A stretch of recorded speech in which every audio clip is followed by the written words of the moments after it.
Hello friends, இன்றைக்கி நம்ம cook with குட்டியில் கருப்பு கவுனி அரிசி தோசை தாங்க செய்ய போகிறோம். இந்த கருப்பு கவுனி அரிசி தோசை எப்படி செய்கிறது, அதோட மெஷர்மெண்ட்ஸ் என்னென்னு பார்க்கலாங்க.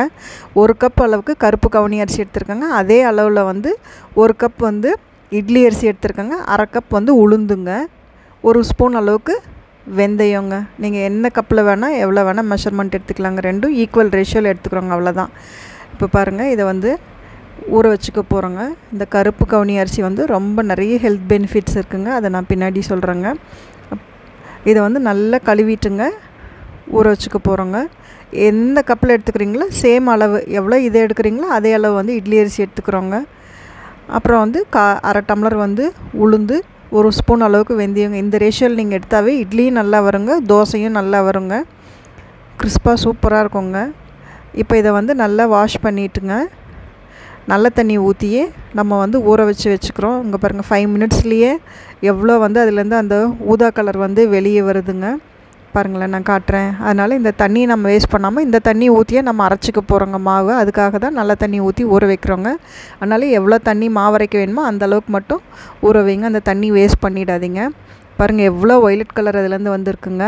இந்த கருப்பு கவுனி அரிசி ஃபார்பிடன் ரைஸ் அப்படின்னும் சொல்கிறாங்க, எம்பரர்ஸ் ரைஸ் அப்படின்னு சொல்கிறாங்க, இல்லை பிளாக் ரைஸ்னு சொல்லுவாங்க. இது ஏன் எம்பரர்ஸ் ரைஸ்ன்னு சொல்கிறாங்கன்னா, இது மன்னர்கள் மட்டும் அந்த காலத்தில் சாப்பிட்டாங்களாங்க. அதனால இதை தடை செஞ்சுருக்காங்க. அதனால தான் இதை ஃபார்பிடன் ரைஸ் அப்படின்னு சொல்கிறாங்க. கவுனி அரிசி இல்லைங்க, அதிகப்படியான ஆந்தோசைனின் இருக்குது. இது ப்ளூபெர்ரி மற்றும் ஊரி நெல்லிக்காய் அப்படிங்கிற ஒரு இதில் மட்டும்தான் இருக்குங்க. அதனால தான் இந்த ஊதா நிறம் வெளியேறுதுங்க.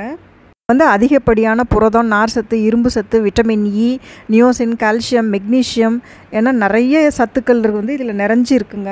இது உடலுக்கு தேவையான ஏராளமான வைட்டமின் மற்றும் மினரலை இது நிறைய இருக்குங்க. அதனால் ஒயிட் ரைஸை விட இது அதிகமாக நம்ம சாப்பாட்டில் சேர்த்துக்கலாங்க.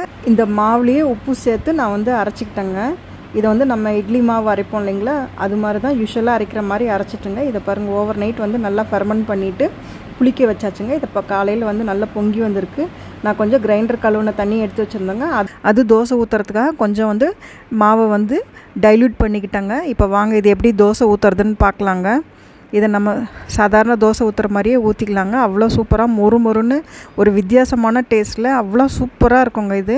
இது மாதிரி நீங்கள் செஞ்சிங்கன்னா கண்டிப்பாக அடிக்கடி இதை செய்வீங்க. கட்டாயம் நீங்களும் அடிக்கடி இதை சாப்பிடுங்க. ஏன்னா நம்ம உடம்புக்கு அவ்வளோ நல்லதுங்க. நம்ம அரிசியிலேயே முதன்மையானது இந்த கவுனி அரிசி தாங்க. இதை நம்ம புறக்கணிக்கிறதுக்கு காரணமே அதோட நன்மைகளை நமக்கு பல பேருக்கு தெரியாமல் இருக்கிறதா. இது கேன்சரை கட்டுப்படுத்துங்க. நீரிழிவு நோய் இருக்கவங்களுக்கு ரொம்ப நல்லதுங்க. அதே மாதிரி முடி வளர்ச்சிக்கு ரொம்ப நல்லதுங்க. நார் சத்து அதிகமாக இருக்குது, புரதச்சத்து அதிகமாக இருக்குங்க. அதே மாதிரி இன்ஃப்ளமேஷன், உடம்புல ஏதாவது கட்டி இருந்ததுன்னா அந்த கட்டியோட வீக்கத்தை குறைக்கிறதுக்கும் இது ரொம்ப ஹெல்ப்ஃபுல்லாக இருக்கும். இதை நாங்கள் கார சட்னி வச்சு சாப்பிட்டாங்க, அவ்வளோ டேஸ்ட்டுங்க.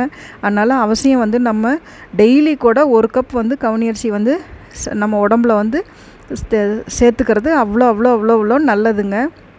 ஒயிட் ரைஸை கம்மி பண்ணிக்கிட்டு நம்ம மற்ற இதெல்லாம் சேர்த்துக்கிட்டோம்னா நமக்கு ரொம்ப நல்லதுங்க. இந்த ரெசிபி பிடிச்சுன்னா கட்டாயம் உங்கள் ஃப்ரெண்ட்ஸ் கூட ஷேர் பண்ணுங்கள்.